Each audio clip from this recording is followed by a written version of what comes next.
137ویں رات شہرزاد نے کہا۔ جب نوکر نے بادشاہ شہرمان سے شہزادہ قمر الزمان کی حالت بیان کی اور بادشاہ نے وزیر کو شہزادے کے پاس بھیجا اور شہزادے نے اس سے رات کی واردات بیان کی، اور جب وزیر نے بھی لڑکی کا انکار کیا اور شہزادے نے وزیر کو داڑھی سے پکڑ کر خوب مارا تو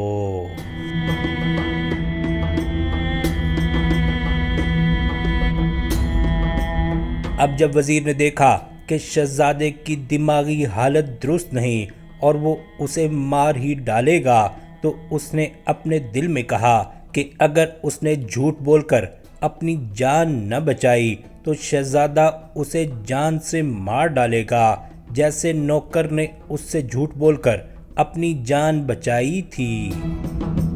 اب وزیر نے شہزادے کو مخاطب کر کے کہا کہ اے میرے آقا، میرے اوپر رحم کھا اور اپنا ہاتھ روک لے، کیونکہ تیرے باپ نے مجھے تجھ سے لڑکی کا قصہ بیان کرنے سے منع کیا تھا، لیکن اب میں مجبور ہوں اور مجھ میں تیری مار کھانے کی طاقت نہیں، کیونکہ میں بوڑھا اور کمزور ہوں۔ تو مجھے چھوڑ دے تاکہ میں تجھ سے اس لڑکی کا قصہ بیان کروں۔ وزیر کی بات سن کر قمر الزمان نے اپنا ہاتھ روک لیا اور کہنے لگا کہ ذلیل ہونے اور پٹنے سے پہلے ہی تو نے اس لڑکی کا قصہ بیان کیوں نہ کر دیا؟ اے منوس بڈھے، اٹھ اور اس کا حال بیان کر۔ وزیر نے کہا کہ اے میرے آقا، لڑکی، ہاں وہی لڑکی نا جو خوبصورت اور خوشرو اور حسین قد و قامت کی ہے۔ قمر الزمان نے کہا کہ ہاں اے وزیر، بتا کہ اسے کون لا کر میرے پہلو میں لٹا گیا تھا اور کون اسے رات ہی میں لے گیا، اور اب وہ کہاں ہے تاکہ میں خود اس کے پاس چلا جاؤں۔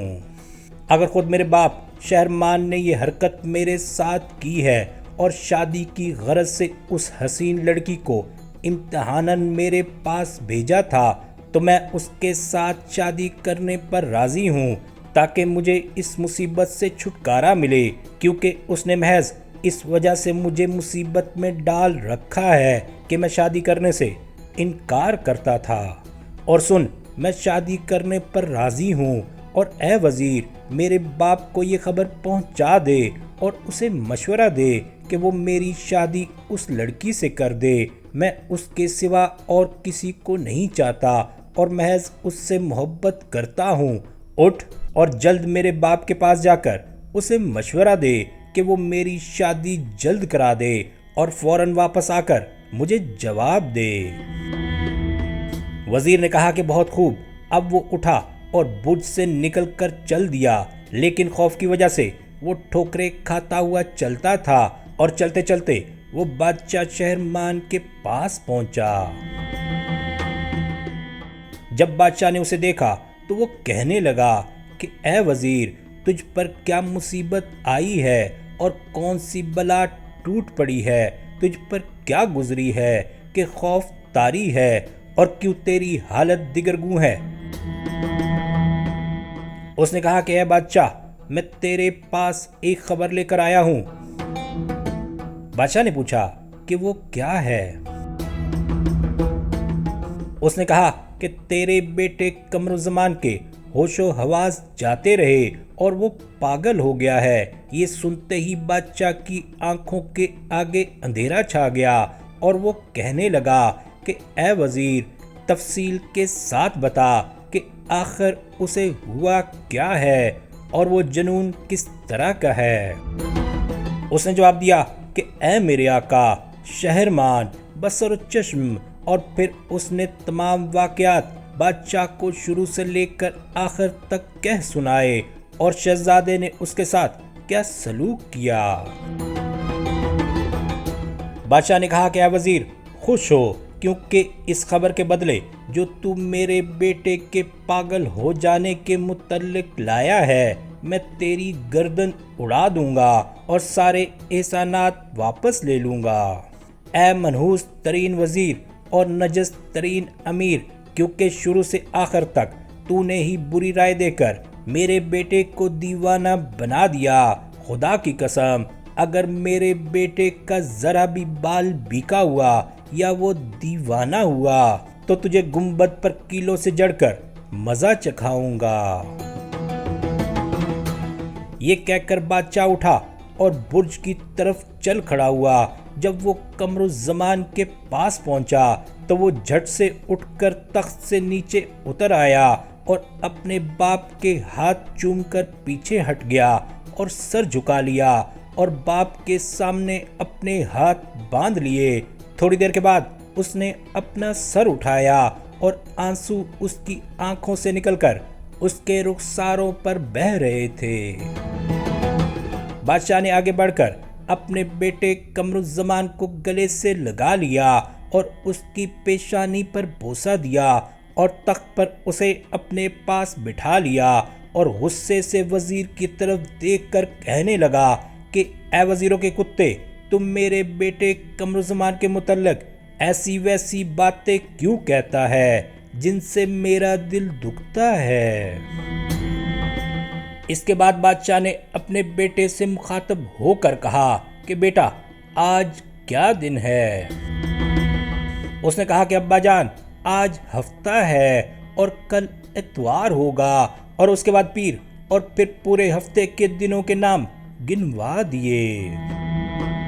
بادشاہ نے کہا کہ اے میرے بیٹے، اے قمر الزمان، شکر ہے خدا کا کہ تیری عقل صحیح و سلامت ہے، اور آج کل جو عربی مہینہ ہے اس کا کیا نام ہے؟ اس نے کہا کہ ذی القعدہ۔ اس کے بعد اس نے ہجری سال کے سارے مہینوں کے نام گنوا دیے۔ یہ سن کر بادشاہ بہت خوش ہوا اور وزیر کو برا بھلا کہنے لگا کہ تو کیسے کہتا ہے کہ میرا بیٹا پاگل ہو گیا ہے؟ اگر کوئی پاگل ہے تو وہ تو ہے۔ یہ سن کر وزیر نے اپنا سر ہلایا اور چاہتا تھا کہ کچھ کہے، لیکن فوراً اس کے دل میں خیال گزرا کہ وہ ذرا ٹھہر جائے اور دیکھے کہ اب کیا ہوتا ہے۔ اب بادشاہ نے اپنے بیٹے سے کہا کہ اے بیٹا، تو نے خادم اور وزیر سے کیا باتیں کہیں کہ تو رات کو ایک خوبصورت لڑکی کے ساتھ سویا؟ آخر اس لڑکی کا کیا قصہ ہے؟ قمر الزمان باپ کی باتیں سن کر ہنس پڑا اور کہنے لگا کہ ابا جان، اب میں مذاق برداشت کرنے کا بالکل متحمل نہیں، اس لیے اب تم لوگ مجھے اور زیادہ نہ چھیڑو، تمہارے کرتوتوں سے اب میں اکتا گیا ہوں۔ ابا جان، یقین کرو کہ میں شادی کے لیے بالکل راضی ہوں، بشرطے کہ میری شادی اسی لڑکی سے ہو جو رات کو میرے پاس سوئی تھی، کیونکہ مجھے یقین ہے کہ تمہیں نے اسے میرے پاس بھیجا تھا تاکہ میں اس پر فریفتہ ہو جاؤں اور پھر صبح ہونے سے پہلے اسے میرے پاس سے اٹھوا لیا۔ بادشاہ نے کہا کہ بیٹا، خدا تیری حفاظت کرے اور تیرے ہوش و حواس کو جنون سے بچائے۔ آخر یہ لڑکی کون ہے جس کے متعلق تیرا خیال ہے کہ میں نے اسے پچھلی رات تیرے پاس بھیجا اور صبح ہونے سے پہلے پہلے اٹھوا لیا؟ بیٹا، خدا کی قسم مجھے اس کی بالکل خبر نہیں۔ میں تجھے خدا کی قسم دیتا ہوں کہ مجھے بیان کر کہ آیا یہ پریشان خواب تھا یا کھانے کے تخیلات؟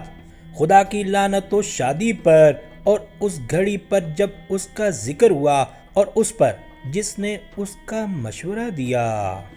اس میں شک نہیں کہ تو شادی کی وجہ سے پریشان خاطر ہے، اور اس وجہ سے تو نے خواب میں دیکھا ہوگا کہ ایک حسین لڑکی تجھ سے گلے مل رہی ہے اور تجھے گمان ہوا کہ تو نے اسے جاگتے میں دیکھا۔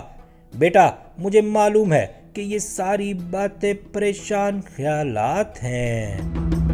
قمر الزمان نے کہا کہ یہ باتیں جانے دے اور اس خدا کی قسم کھا جو پیدا کرنے والا اور جاننے والا اور ظالموں کو زیر کرنے والا اور شہنشاہوں کو برباد کرنے والا ہے، کہ تجھے نہ اس لڑکی کا علم ہے اور نہ اس کا کہ وہ کہاں ہے۔ بادشاہ نے کہا کہ میں اس خدا کی قسم کھاتا ہوں جو برتر ہے اور موسیٰ اور ابراہیم کا معبود ہے، کہ نہ مجھے ان باتوں کی خبر تھی اور نہ ہے، بلکہ یہ تمام پریشان خیالات ہیں جو خواب میں گزرے ہیں۔